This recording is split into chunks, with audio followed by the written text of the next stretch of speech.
C7 Sociedad. Hola, ¿qué tal? Muy buenas tardes, qué gusto saludarlo. Bienvenido a este espacio de C7 Sociedad, usted que nos sigue a través de la multiplataforma de C7 Jalisco. Esta tarde estaremos platicando de temas de salud, enfermedades del riñón y, por supuesto, cómo están orientando, apoyando a estos pacientes algunas asociaciones. Rodrigo, ¿cómo estás? Muy buenas tardes. ¿Qué tal, Mayra? Muy buena tarde, como cada viernes, compartiendo este espacio contigo y platicando con una asociación civil invitada que, como tú bien lo dices, son de esas enfermedades que ya podemos decir que no son tan silenciosas, porque hay ciertas manifestaciones, señales que más adelante nos van a platicar y que nos pueden servir de conocer, de tener la información para prevenirlo o tener un mejor tratamiento. Así vamos a hablar de prevención, pero también quienes en la familia ya tengan algún paciente, por supuesto, hay manera de ayudarlos para que se quede con nosotros. Y presentamos a nuestros invitados. Exactamente, nos acompaña la Asociación Civil Una Oportunidad de Vida, Sociedad de Trasplantados AC, que cuenta con afiliación en el IJAS desde hace ya varios años, y está con nosotros María del Rocío Calderón Reynoso, presidenta de la Asociación Civil. Bienvenida. Muchas gracias. Nos acompaña también la doctora María Concepción Oseguera Vizcaíno, nefróloga adscrita a la unidad de trasplantes del Hospital Civil Fray Antonio Alcalde. Buenas tardes. Muchas gracias. Bienvenidos a este espacio. Gracias. Vamos a platicar de enfermedades del riñón que están incrementando estas enfermedades. Sí, se dice que, bueno, la insuficiencia renal crónica, como ya sabemos, es un problema creciente en la sociedad y está muy vinculado a la incidencia que está aumentando de enfermedad por diabetes, por hipertensión arterial y por obesidad. Estas tres enfermedades son las causantes número 1 de insuficiencia renal en el país.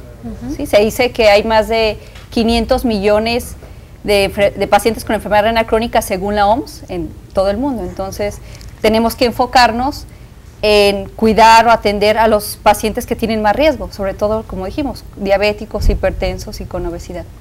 Al estar relacionado con estas otras enfermedades, entonces está presentando más en población no tan joven, o también están viviendo esto. Pues en general, las causas más frecuentes son las que comentamos, pero también hay una incidencia importante en jóvenes por la obesidad, por el consumo de drogas, principalmente por cocaína.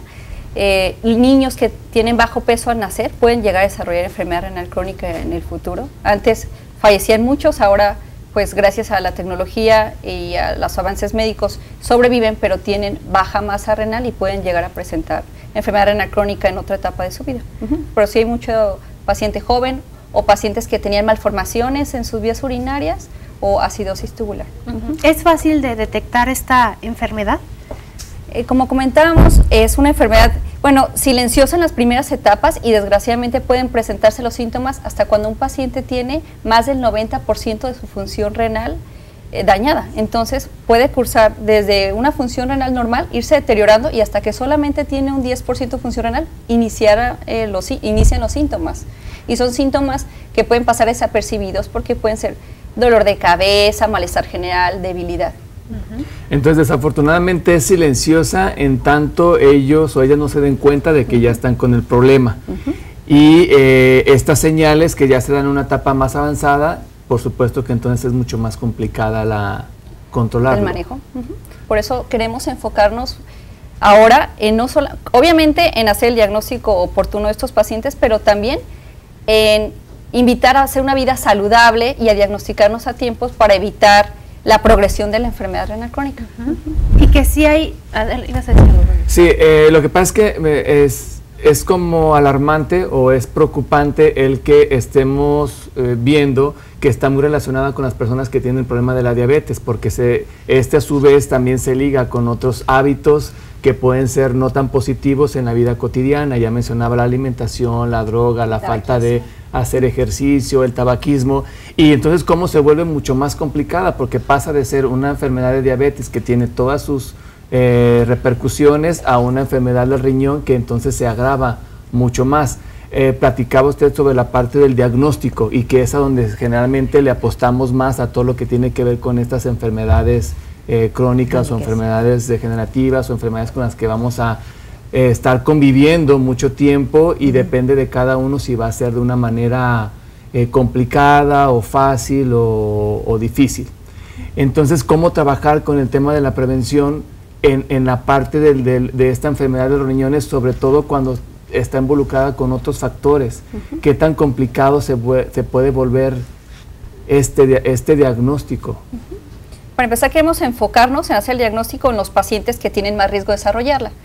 Como comentamos, número 1, diabéticos, hipertensos, pacientes con obesidad, mujeres que tengan infecciones de vías urinarias frecuentes, esto es más de 2 en 6 meses o más de 3 en un año, o hombres que tengan más de una infección de vías urinarias al año, pacientes que fumen y pacientes arriba de los 50 años. También se dice que arriba de los 65 años, 1 de cada 4 mujeres va a desarrollar enfermedad renal crónica y 1 de cada 5 hombres la presenta. Entonces, estamos hablando de que la incidencia es muy alta y queremos enfocarnos principalmente en esos pacientes que ya sabemos que tienen factores de riesgos agregados. Y que si no se atiende oportunamente estos padecimientos, puede llegar a qué pasos, cuál es la calidad de vida de estas personas. Pues en general puede llegar a que si su función renal es insuficiente, abajo de un 15% más o menos de filtrado del riñón, entre los 2 riñones, los pacientes requieren de una terapia extra, como una diálisis peritoneal, hemodiálisis o un trasplante de riñón. ¿Esta hemodiálisis la brindan gratuitamente en cualquier clínica de salud o tiene un costo y no en cualquier parte se puede tener el acceso? Bueno, desgraciadamente los costos han superado pues los apoyos de los hospitales públicos. Entonces, hay pacientes que están subrogados con pacientes del IMSS o pacientes del ISSSTE, pero desgraciadamente, por decir, en el hospital civil no es suficiente para todos y hay pacientes que tienen que pagarlo por su cuenta y los costos varían de 1,300 pesos a 1,600 pesos cada sesión de hemodiálisis y los pacientes requieren de 2 a 3 a la semana de por vida o hasta que se trasplanten. 2 a 3 a la semana, estamos hablando alrededor de, cuando muy barato, de 3,000 pesos, que es mucho más del salario mínimo. Es por eso nuestra urgencia de enfocarnos en la prevención, en insistir en mejorar la salud de todos para que no vayan a evolucionar una enfermedad renal crónica. Pero ya pues están varios pacientes que necesitan apoyo y ustedes como asociación, ¿qué están haciendo? Bueno, nosotros estamos apostándole mucho al trasplante. Creemos que la mejor terapia en esta enfermedad es el trasplante renal. Nosotros no apoyamos hemodiálisis, solamente apoyamos diálisis peritoneal y tratamos de que los pacientes estén el menos tiempo posible en lo que se llama un protocolo. O sea, para que un paciente pueda ser trasplantado, tiene que hacer previo una serie de estudios, si es de donador vivo o si es de cadáver, el riñón que va a ser trasplantado, tiene que hacer una serie de estudios que se llama protocolo. Nosotros tratamos como asociación de que esté el menos tiempo posible. Nosotros tenemos apoyo psicológico, apoyo nutricional y pues ya muchos contactos en varios lugares y agilizamos este proceso para que ellos lleguen pronto al trasplante. Hasta el momento nosotros hemos apoyado, iniciamos este proyecto que en un principio le pusimos Salvando Vidas, ahora el proyecto se llama Una Nueva Oportunidad de Vida y lo iniciamos en 2012 y hasta el momento, hoy estamos pagando nuestro trasplante número 25. A lo mejor suena poquito, pero en verdad 25. Creo que hemos cambiado la vida de 25 personas y de 25 familias. A estos pacientes, aparte, les seguimos dando el seguimiento para que ellos se reintegren a la vida productiva y a la vida social con apoyo psicológico, con apoyo de tanatología a ellos y a sus familiares, porque yo tengo 2 hijas trasplantadas y una de ellas ayer que estaba así como media triste, decía, es que yo no sé, normalmente no me quejo, pero hoy me quejo de ser paciente renal o de haber tenido este trasplante, de tener que tomar medicina de por vida, de tener condiciones diferentes. Los muchachos y la familia tenemos que aprender a vivir con esta situación y aceptar toda una serie de situaciones que se presentan incluso después del trasplante. Los medicamentos, por decirte una, empiezan a provocarles que los niños se engorden o que les salga muchas espinillas en su cara y esto pues son de las pocas cosas que les incomoda. Pero definitivamente pues es la mejor manera de que los pacientes recuperen su vida social y vida productiva. O sea, un paciente trasplantado puede seguir trabajando, estudiando, incluso tener familia, sobre todo hombres, y seguir con su vida normal. O sea, tenemos casos de éxito y hay pacientes trasplantados que tienen con su trasplante más de 30 años, 20 y tantos. O sea, de verdad es la mejor terapia. Quisiera preguntarles, porque ahorita mencionabas 24 trasplantes. Sí. ¿Han sido...? Hoy el 25. 25. ¿Han sido de personas vivas o han sido de cadáveres? Y me gustaría saber por qué. Me ha tocado últimamente conocer algunas historias respecto al miedo que existe en los familiares cuando saben que un hermano, primo, tiene este problema de riñón y necesita un trasplante porque tienen la idea de que su calidad de vida va a ser más delicada, va a tener muchas complicaciones de salud. ¿Cómo está la parte de la salud en el caso de que alguna persona esté pasando por esa situación, pero que la opción pueda ser una persona viva? Lo platicamos después de la pausa. Claro. Vamos a la pausa, le invitamos a que se quede con nosotros.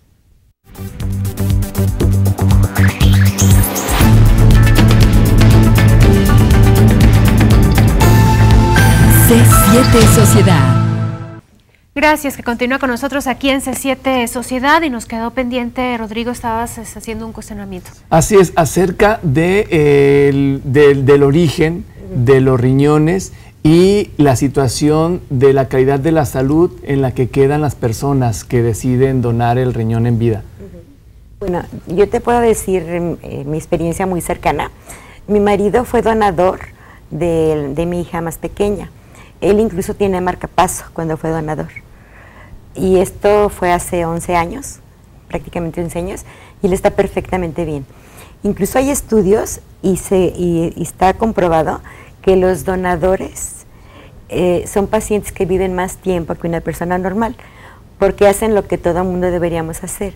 O sea, después de la donación, como queda solamente un riñón, tienen más cuidados, tienen mejor alimentación, tienen mejor estilo de vida, acuden más regularmente a acudir con el médico, y esto hace que tengan una buena calidad. O sea, no hay problema, creo, en un donador vivo para que pueda hacer el mayor acto de amor, que es regalar un riñón. ¿Y es largo el proceso de estudios, de que se decida si se dona, no se dona de algún familiar o de algún...? En general, bueno, depende mucho también cuánto se involucre la familia. Generalmente la familia es la primera persona que ellos deciden donar, una mamá, un hijo, un hermano o esposos. Y se empiezan a investigar bien, hacer estudios complementarios para ver que el donador esté realmente en perfectas condiciones. No queremos dos enfermos, queremos que los dos estén bien. Y identificar si tiene algún factor de riesgo que pudiera poner en riesgo los riñones del donador. Tiene que estar perfectamente estudiado. Estos estudios depende a veces de las citas. Sí, puede ser de 1 mes a 6 meses más o menos lo que tarda el protocolo. Pero hay familias que se involucran mucho en realizar todos sus estudios y en 3 semanas prácticamente tienen sus estudios completos. Necesitan no solamente valoraciones cardiológicas, de urología, de todos los órganos, sino y psicológicas también, para ver que el paciente realmente vaya a saber cuidarse después de una donación de riñón. ¿Y cuando se hace el trasplante pudiera presentarse un rechazo? Sí, sí, siempre hay la posibilidad. Tenemos a favor que más del 95% de los trasplantes que se hacen son exitosos, pero como todas las cirugías tienen riesgos, por eso se les explica desde antes a los donadores y se busca a los donadores que estén físicamente más sanos para disminuirles el riesgo. Pero como en cualquier cirugía puede haber un riesgo de la donación y aparte del rechazo.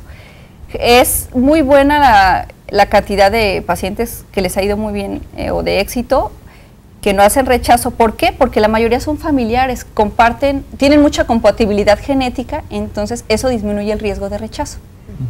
Y este proceso para las revisiones y para los estudios para ver quién puede ser el mejor o la mejor candidata son gratuitos en el hospital. Hay estudios que son gratuitos y hay algunos que no, con los que no se cuenta el hospital, que se tienen que hacer por fuera. Y en el caso de que se decida iniciar el proceso en los hospitales, ¿hay un número límite de personas que pueden simultáneamente estarse estudiando o pueden ir para una persona 5 parientes, 2 amigos y les están estudiando todos? En general hacemos unos exámenes generales para varios y en esos identificamos quiénes son los pacientes que tienen menos riesgo para donar, para no hacer gastar a los pacientes ni su tiempo ni su dinero haciéndose estudios si ya sabemos que a lo mejor no va a poder donar. Generalmente se estudia un paciente y si es candidato, bueno, se sigue todo el proceso hasta el trasplante. Si identificamos algún factor de riesgo, se le explica al donador que no lo vamos a considerar para no ponerlo en riesgo y entonces se buscan los demás familiares. Solamente los pacientes que no tienen donador vivo son los pacientes que se termina su protocolo de estudios y se enlistan en la base de datos de cadáver. Indiscutiblemente que hay que esperar a los resultados de todos estos exámenes y revisiones, pero hay características para decir de plano quienes ni siquiera intenten involucrarse en este proceso. Sí. ¿Qué factores son? Los pacientes que ya tienen factor de riesgo para desarrollar enfermedad renal, ellos desde el principio se les dice que no. Generalmente buscamos pacientes o donadores entre 18 y 60 años que no sean diabéticos, que no tengan la presión alta, que no hayan tenido cáncer o que no tengan otros factores de riesgo ya como donadores para desarrollar ellos la enfermedad renal. Y una vez que se realiza el trasplante, que es exitoso, ¿cuánto tiempo en recuperación ese paciente? ¿Cómo cambia su vida? ¿Qué puede hacer? ¿Qué no puede hacer? Pues hay pacientes que prácticamente también ya tenían disfunción de su corazón porque su riñón ya tenían muchos años que no servían, que llegan en silla de ruedas, que llegan con una insuficiencia cardíaca muy importante, con oxígeno, y después del trasplante duran más o menos una semana hospitalizados en promedio, muchas veces menos, se dan de alta y a los 6 meses es una persona que era totalmente, que no tenía una adecuada calidad de vida y que después a veces nos faltan a consulta porque están trabajando, estudiando, se casan, tienen hijos, cambia completamente. Sí, yo creo que al día siguiente del trasplante el brillo de sus ojos es distinto. Sí. Creo que es lo más maravilloso. De verdad, el brillo de sus ojos es espectacular al día siguiente. Y ellos se van reintegrando a su vida social y productiva. De verdad, es una muy buena terapia con un gran porcentaje de éxito. Y ahora cada día hay mayor medicamentos que se utilizan, mayor número de medicamentos para evitar precisamente ese rechazo que pudieran presentar. Claro que el resto de su vida tienen que tomar medicamentos inmunosupresores para evitar un rechazo precisamente. Y después, ¿son altos también los costos de los medicamentos o Sí. ya es menor? ¿Y también hay ayuda por parte Sí, de claro. la asociación? Sí, también ayudamos. Si nosotros tenemos, al paciente, tomamos al paciente desde que inicia el protocolo, desde que se detecta su insuficiencia renal, en algunos casos, desde que le ponen el catéter para hacer diálisis peritoneal o hemodiálisis, y lo vamos acompañando durante todo el proceso, le vamos apoyando, dependiendo del estudio socioeconómico que tenga el paciente, le vamos apoyando de forma asistencial, incluso hacemos campañas, visitamos empresarios y invitamos a mucha gente que se sume con nosotros para poder tener el recurso suficiente. Hay que costear el protocolo, que sí tiene un costo, hay que costear los medicamentos inductores que se usan antes del trasplante y que son precisamente para disminuir el riesgo del rechazo. Hay que comprar materiales para la cirugía, hay que pagar la cirugía y después por lo menos 6 meses les mantenemos con los medicamentos inmunosupresores, con todo su esquema, pensando pues que en 6 meses la persona se puede reintegrar a la vida productiva, ellos pueden tener seguridad social y entonces ellos continuarán su tratamiento por medio de seguridad social. Pero sin embargo hay pacientes que tenemos 3 o 4 años apoyándolos con los medicamentos inmunosupresores porque de alguna manera no han podido tener o son personas que a lo mejor trabajan en una casa y no tienen la seguridad social. Sí, pero sí. O sea, no los apoyamos. O sea, el apoyo que nosotros tratamos de darles a ellos es un apoyo integral porque no es nada más la parte asistencial. Lo que hemos intentado y creo que lo hemos logrado, hacer una familia realmente. O sea, nosotros queremos un grupo en el que los pacientes cuando llegan y los familiares se sientan realmente cobijados con nosotros, acompañados, orientados, porque mucha gente llega, por ejemplo, al Hospital Civil y no saben ni siquiera dónde está el laboratorio o dónde está rayos X. Entonces hay que empezar desde acompañarlos en estas paces, en estas cosas tan sencillas, ¿no?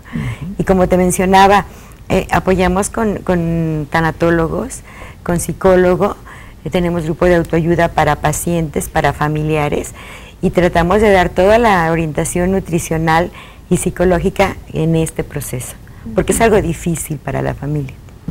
María del Rocío, presidenta de Una Oportunidad de Vida, ¿cómo estamos en el tema de números?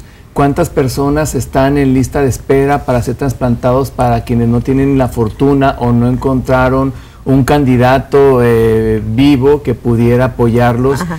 Y sobre todo relacionar el tema con la cultura de la donación de órganos. Ajá, claro. Mira, actualmente, hasta enero, había 3.091 personas en lista de espera, pero esto es un gran número, claro de que sí, pero muchos de estos pacientes enfermos no llegan a esta base de datos, que más que lista de espera, es una base de datos. Se estima que 1 de cada 10 personas logran tener la donación cadavérica, porque nuestra cultura de donación es muy pobre. CETOT implementó a partir de diciembre pasado un proyecto que se llama Hospital Donante, en el que aumentó el número de coordinadores hospitalarios en 10 personas más, y entonces estos coordinadores hospitalarios son los encargados de platicar con la familia cuando hay una posible donación, que tiene una persona, para que pueda donar órganos tiene que tener un accidente, un tipo de muerte que se llama muerte encefálica. Sí, ellos son las personas más aptas. Y se ha logrado muy buen resultado, porque de diciembre a enero han logrado 16 donaciones cadavéricas, lo cual es un porcentaje bastante alto. Entonces, 1 de cada 10 es a través de donación cadavérica. No, 1 de cada 10 que está en una lista de espera logra a tener su riñón. Es decir, los demás no llegan. Quiere decir que se mueran 11 personas, ¿no? O sea, 9 fallecen antes de llegar, de que llegue su riñón. Más el donador, 10. Esperando ese órgano, y por nuestra falta de cultura, que hay muchos mitos también alrededor de que si se dona o no este órgano, y hay ocasiones que uno dice sí, cuando yo muera que se donen mis órganos, claro, pero a veces los propios familiares son los que dicen no a la hora de morir, aunque tú ya hayas dicho que sí. Exactamente, y estamos hablando que de tener una buena cultura de la donación estaríamos salvando varias vidas, ¿verdad? Sí. Que no hubieran corrido esa suerte. Sí, claro. Vamos a la pausa y ahorita nos hace el comentario. Vamos a la pausa, regresamos.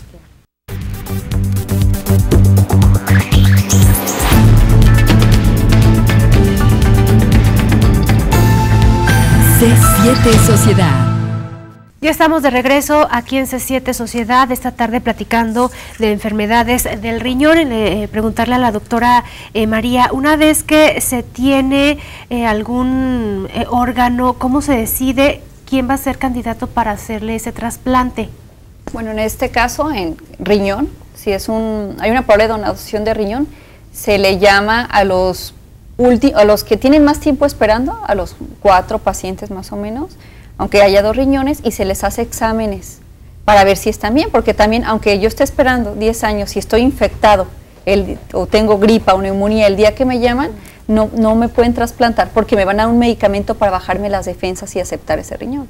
Entonces, si en ese momento está infectado el paciente, no puede aceptar la donación. Se revisa bien que nadie tenga infección, y se les toman pruebas para ver la compatibilidad con el probable donador.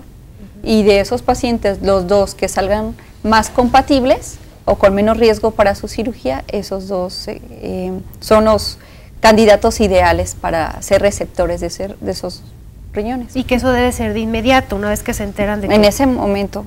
Nosotros no sabemos cuándo, o sea, nosotros hay un grupo que es la coordinación de donación, y ellos nos avisan cuando hay una probable donación. Nosotros no tenemos nada que ver con los familiares del paciente donante, y en ese momento se inicia el trámite y ya se prepara quirófanos y se preparan eso. Es como, todo dura como un día en lo que aceptan y en lo que vemos quiénes son los candidatos y en lo que entra a cirugía el donador de cadáver, se toman los órganos y se hacen las 2 cirugías de los receptores. Rocío, en tu experiencia, ¿qué tan difícil es para los familiares o para los donadores en vida decidir dar el riñón? Tú ya lo comentabas, es un acto de amor que no tiene precio, que salva una vida, pero para quienes no han tomado esa decisión y que conocemos casos en los que alguien cercano está viviendo ahorita esta enfermedad y que necesita este trasplante, ¿qué tan difícil puede ser y cómo podemos contribuir para sensibilizarlos y que puedan decidirse a hacer la donación? Claro. Fíjate, por ejemplo, en los casos que tenemos, la mayor parte de los donadores en nuestros pacientes son las mamás. O sea, una mamá que sabe que su hijo tiene una enfermedad renal, no la piensa 2 veces. O sea, de inmediato dice, yo soy la donadora. ¿Sí? Y la familia en general, yo creo que hay un porcentaje muy, muy alto que no piensan más y deciden ser los donadores. Digo, es un acto de amor, definitivamente. En el caso, por ejemplo, de mi hija Rocío, la donadora fue mi cuñada. O sea, yo no podía ser donadora porque no somos el mismo tipo sanguíneo.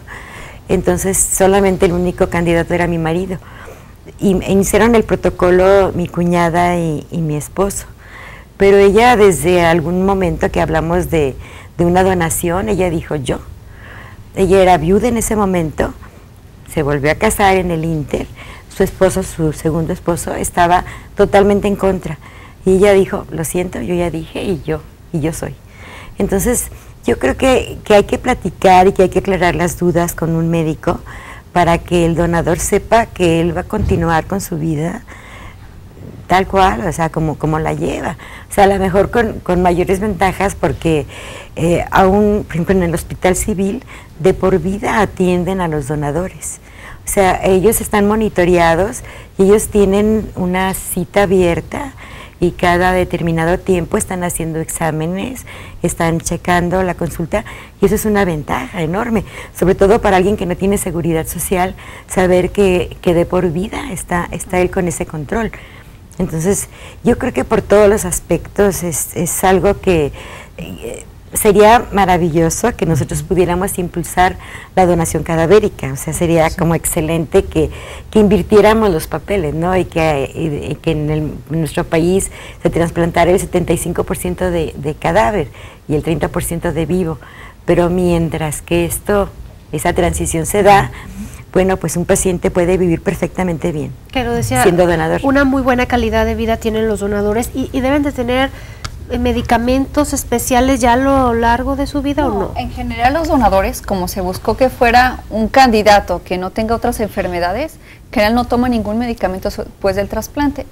Como decía la señora Rocío, la ventaja que les ofrecemos es que se van a ver mínimo cada 6 meses toda su vida y hacerles exámenes de todos sus chequeos. Entonces, en general, si un paciente que generalmente se siente sano no se hace exámenes, se puede empezar a enfermar de algo antes que sin darse cuenta. En cambio, un donador nos damos cuenta antes y se les da manejo oportuno, aunque no sea una enfermedad propia del riñón. Si detectamos que un donador está iniciando con un cáncer de próstata o cualquier otra enfermedad, le damos manejo, lo derivamos rápido con el urólogo en este caso, para tratar el problema y evitar complicaciones en el donador, para ofrecerle lo que quisimos comprometernos con él desde el principio, a que los donadores también tengan una excelente calidad de vida. Y qué complicado debe ser cuando una familia pues quiera la mamá, el papá o algún hermano ser el donador y ninguno pueda. Ahí sí entra la asesoría psicológica. Sí, claro. O sea, los pacientes, tanto el receptor como el donador, tienen que ser atendidos con un psicólogo durante todo el proceso. O sea, de verdad hay que acompañarlos durante todo el proceso, porque es un paso difícil. Sí, yo creo que es una persona sana, de alguna manera, que se va a someter a una operación, o sea, que tiene su riesgo, como cualquiera. Entonces debe estar con acompañamiento y con muy buena orientación médica para que realmente esté convencido de que su calidad de vida puede seguir siendo muy, muy buena y de que, bueno, hay un gran amor para donar algo. Algo cuando tú estás sana totalmente. Y sobre todo para ayudarlo a descubrir nuevas formas de hacer tal vez las mismas cosas de otro modo, o incluso buscar nuevas actividades, porque el caso más reciente que yo conozco tiene apenas alrededor de un mes y ya se siente cansado, a veces se desespera porque ya no puede hacer lo mismo que hacía antes, pero eso no los impide, como decías tú en un principio, a seguir tratando de desarrollar las mismas actividades bajo ciertos cuidados y sobre todo estabilizar la parte emocional. Sí, claro.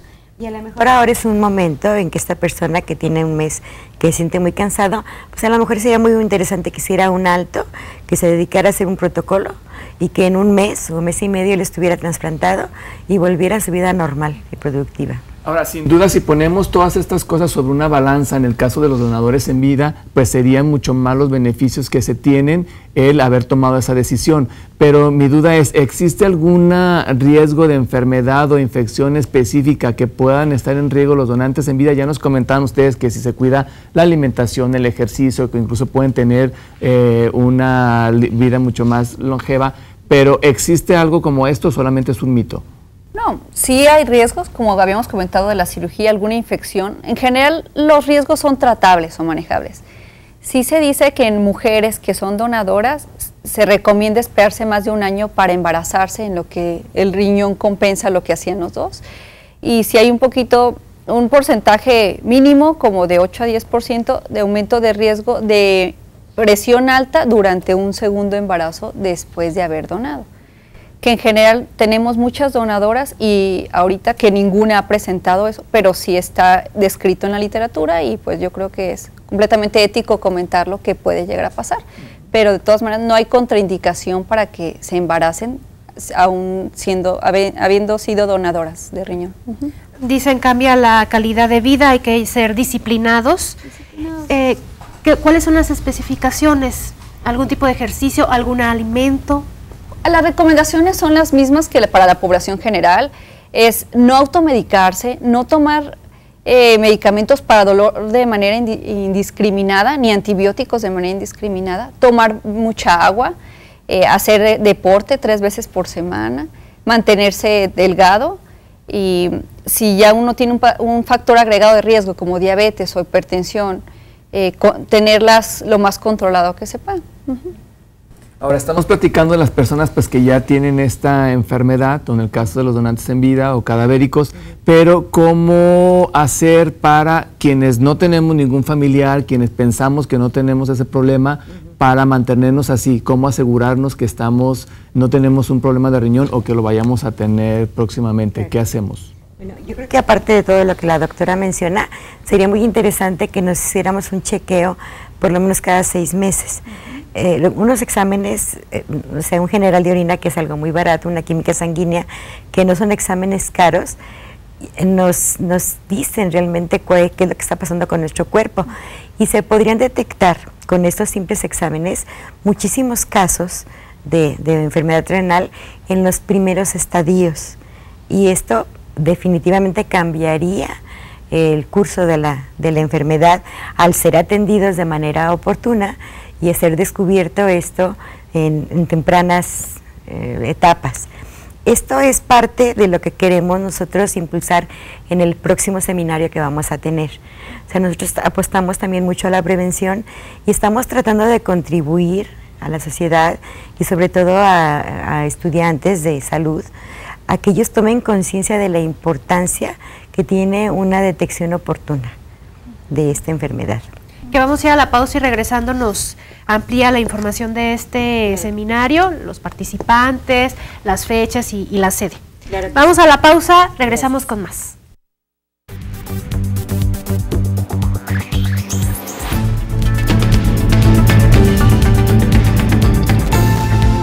C7 Sociedad. Ya en la recta final de C7 Sociedad, y a ver, doctora, ¿son mitos o realidades que si no tomas mucha agua, pues te va a afectar a tus riñones, o que si tomas mucho refresco, o si te traes algún dolor en la espalda, va a ser los riñones? Sí, generalmente son como de las preguntas más frecuentes.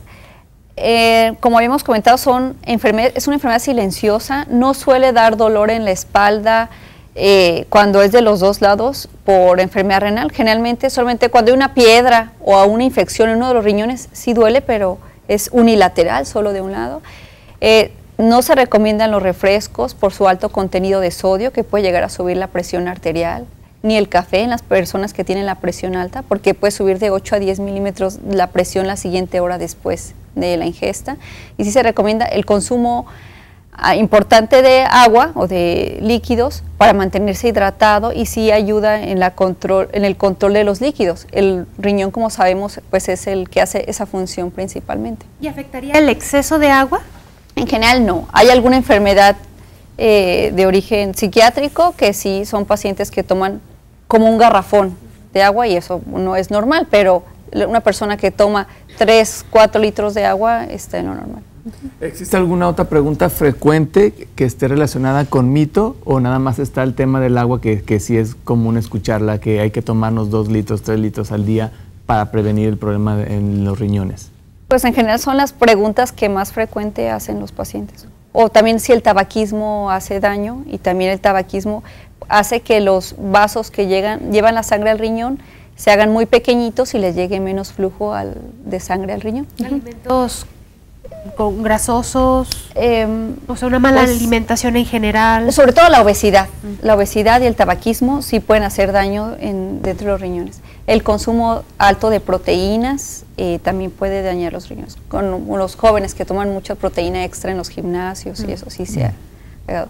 Y consumo a veces de alguna herbolaria que no esté bien identificada. También hay hierbas chinas, y se han detectado pacientes que tienen enfermedad renal secundaria a la ingesta de tés de origen chino. Bien. Rocío, antes de la pausa nos comentabas acerca de un seminario. Sí. Antes de que nos hables del seminario, ¿qué está pasando con el personal de salud? ¿Si le hace falta esta sensibilización o capacitación para fomentar esta cultura de la prevención, o es porque se tiene considerado otra meta para fortalecimiento de ellos? Bueno, la verdad es que sobre todo las personas de personal de salud de primer nivel sí tiene que estar más capacitado para hacer una detección oportuna y remitir a los pacientes directamente con un médico internista, con un nefrólogo. Lo que nosotros queremos hacer es, en este seminario, que es el 4º que vamos a organizar, lo estamos haciendo también como para ayudar a conmemorar. En marzo se celebra el Día Mundial del Riñón, y nosotros hacemos eventos pues en torno a este marco del Día Mundial. Y la idea es dirigido principalmente a estudiantes de áreas de salud, de medicina, nutrición, psicología, y es despertar el interés en ellos para que estén realmente al tanto de la problemática renal.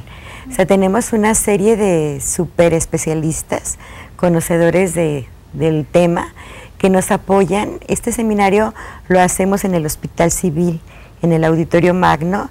La entrada es libre. Para los estudiantes tienen valor curricular, porque les dan algo así como 10 horas, son 2 mañanas completas. O sea, lo vamos a hacer en esta ocasión el jueves 19 y el viernes 20 de marzo. El horario es de 8 de la mañana a 2 de la tarde. Tenemos 15 conferencias entre los 2 días, pero con personas de primer nivel. Entonces yo creo que es muy atractivo para estudiantes, para pacientes. O sea, yo creo que los pacientes y los familiares también tenemos como la obligación de informarnos y de conocer qué es lo que pasa con esta enfermedad renal.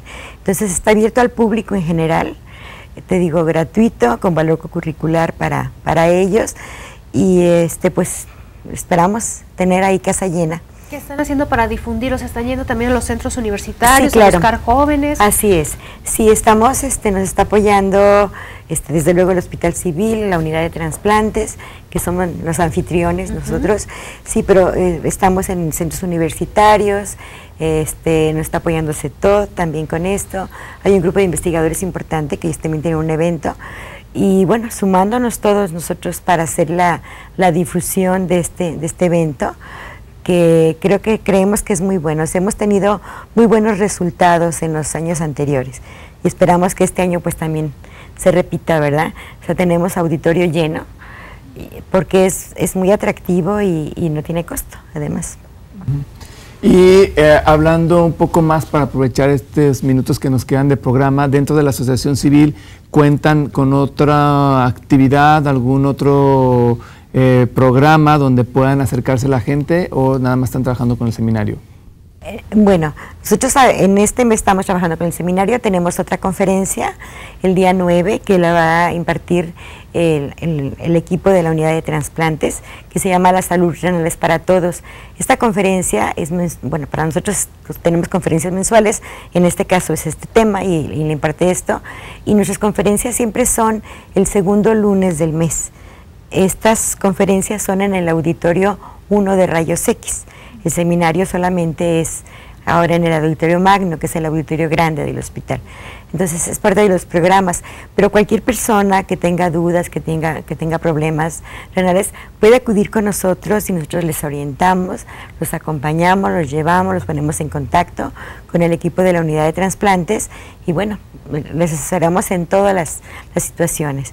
Tenemos muchos programas pues para apoyar a estas personas y te digo, la idea es que se sientan acobijados, es que estén en familia y sobre todo que tengan una orientación adecuada y un apoyo a quienes lo necesiten también para poder llegar a su trasplante. Que esta parte es muy importante de la orientación porque sí, sin duda Jalisco, Hospitales Civiles de Guadalajara es un referente en materia de salud. Así y ahí es. Llegan también pacientes de otras partes del país, Ajá, de bajos recursos y que dicen ¿para dónde me muevo? Y ustedes hacen este enlace también cuando identifican a pacientes, a familias en estas condiciones con la asociación para que los Sí. ayuden. sí, de claro. hecho, identificamos los pacientes con más bajo recursos y pues sí pedimos apoyo y la verdad es que siempre hemos recibido. Apoyo. Sí. No importa que no sea de Jalisco, también No, no están importa. apoyando. No, claro. Ujú. Hemos apoyado a pacientes que no son del Estado. Así es, y es muy importante lo que decía Mayra, lo de la orientación, también lo del acompañamiento, lo que preguntábamos en un corte acerca de cómo es el proceso para registrarse en esa base de datos para recibir un trasplante de riñón, que cada hospital tiene su propia registro, su propia base, que se concentran en cierto lugar y que ahí es donde se van, digamos, invitando o solicitando la participación de las personas, ¿verdad? Claro. Ojalá que en algún momento de este futuro próximo sea como cuando se pide el apoyo para la donación de sangre, que se lanza un anuncio masivo y llega gente de forma voluntaria a donar. Ojalá que en el tema del trasplante de riñón pueda suceder lo mismo, ¿verdad? Hace poco hicieron un trasplante, ¿verdad? Sí, en llegó Dominó. una persona a donar su riñón a quien fuera. Una. Sí. Sí, sería maravilloso Que llegaran más. Así es. Y que seguramente hay personas que son candidatos a donar, pero tienen sus dudas, tienen este miedo que es natural, vaya, pero les haría pues bien acudir con ustedes Claro. y charlar con otros pacientes que ya fueron donadores. Así es. Así es. Si nosotros estamos muy cerca del hospital, nuestro domicilio estamos en la calle de Brillante, 587, letra A, entre Juan Álvarez y Manuel Acuña, exactamente a la vuelta de donde está el templo del Padre Galván. Nosotros trabajamos de lunes a viernes, de 9:30 a 4 de la tarde, entonces la verdad, cualquier persona que quiera acudir a nuestras oficinas, estamos ahí listos para orientarlos y ayudarlos. ¿Y un número de teléfono? Sí, nuestro número de teléfono es 36 31 46 50. Y si alguien está interesado en participar en este seminario, el correo para el seminario es precisamente ese, seminario@hotmail.com. Nuestro correo cotidiano es unaoportunidadvida@hotmail.com. Y con ustedes, si requieren ya atención médica, ¿a qué área se dirigen del Hospital Civil? Directamente a la unidad de trasplantes, que ahorita estamos localizados en Banco de Órganos bueno, se trabaja de lunes a domingo, pero en general para la consulta es de lunes a viernes de 7 a 4 de la tarde. Y si tienen dudas también, pues se acercan con la asociación Sí, y claro. de la manita y vas. Sí. Muy bien. Sí, sí, sí, trabajamos de la mano. El mensaje de esta tarde, Rodrigo, que si está en nuestras posibilidades, pues ser donadores. Así es, sin duda seguir contribuyendo para fomentar esta cultura de la donación, que vean lo importante que es el que no tengamos miedo a que incluso si no lo queremos hacer en vida, por lo menos decirle a nuestros familiares que queremos ser donadores después de que hayamos fallecido en una circunstancia, ¿no? Bien, así es. Muchas gracias por habernos acompañado. Gracias. Gracias, Rodrigo. Hasta la próxima Gracias. semana. Hasta la próxima semana. Claro.